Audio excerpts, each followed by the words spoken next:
લુખ્ખા તત્વોને પોલીસ હાલ શોધીને ઝડપી રહી છે। એટલું જ નહીં, આવા લોકોની યોગ્ય સર્વિસ કરીને તેમની શાન પણ ઠેકાણે લાવવામાં આવી રહી છે।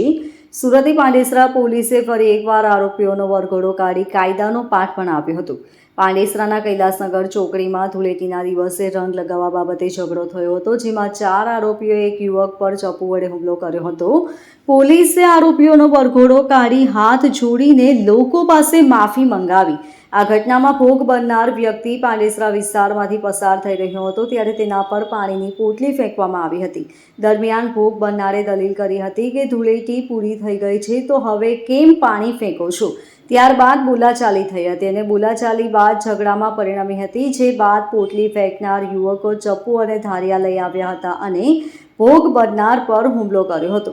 મહત્વનું છે કે ગૃહ રાજ્યમંત્રી હર્ષ સંઘવીએ પોલીસ વિભાગને આવા લુખ્ખા તત્વો સામે કડક હાથે કામ લેવાનો સ્પષ્ટ નિર્દેશ આપ્યો છે અને તેઓ આવા લુખ્ખા તત્વોને સ્પષ્ટ મેસેજ આપી ચૂક્યા છે કે સીધા ન રહ્યા તો વરઘોડો તો નીકળશે જ।